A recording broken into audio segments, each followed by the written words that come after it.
বিসমিল্লাহির রহমানির রহিম। বাংলাদেশ জামাত ইসলাম কর্তৃক আয়োজিত জাতীয় সমাবেশে সম্মানিত সভাপতি ডাক্তার শফিকুর রহমান, আমির জামাত ইসলাম, বাংলাদেশ জামাত ইসলাম। উপস্থিত আছেন জাতীয় নেতৃবৃন্দ, জামাত ইসলামের কেন্দ্রীয় নেতৃবৃন্দ।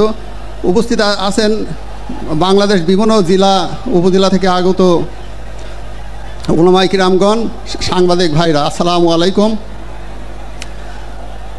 সর্বপ্রথমে আমি শ্রদ্ধা নিবেদন করছি জুলাই আগস্টে যারা শহীদ হয়েছেন তাদের আত্মার মাগফিরাত কামনা করছি।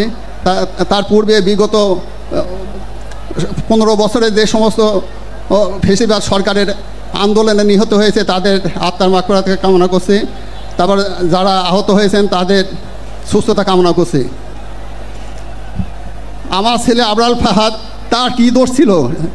তার দোষ ছিল হচ্ছে এই দেশের সরকার যে কিছু মানে যেগুলি বৈষম্য বিরোধী কিছু চুক্তি করেছিল ভারতের সঙ্গে, সেইটাই আমার ছেলে হচ্ছে সেটা ফেসবুকে স্ট্যাটাস দিতেছিল। এদের মধ্যে ছিল ফেনী নদী থেকে প্রতিদিন 1,35,000 কিউসিক পানি ভারতকে বিনা উদরেতে তাকে দেওয়া হচ্ছিল। সেইটা গোপনে হয়তো এই চুক্তিটা করেছিল, সেইটাই এই ফেসবুকে দিছিল। তারপর তৎকালীন 47 সালে দেশ ভাগ হওয়ার সময় তৎকালীন সরকার পশ্চিমবাংলার কলকাতা বন্দর ব্যবহার করার জন্য সেটা অনুমতি চেয়েছিল, কিন্তু তারা দিয়েছিল না। তার বিনিময়ে এই ফ্যাসিবাদ সরকার মোল্লা পোর্ট তাদের ব্যবহার করার জন্য অনুমতি দেওয়া হয়। তাছাড়া আমাদের দেশে মাছ আমরা পাই না, ইলিশ মাছ পাই না, সেই ইলিশ মাছ অল্প দামে তাকে ভারত থেকে দেওয়া হতো।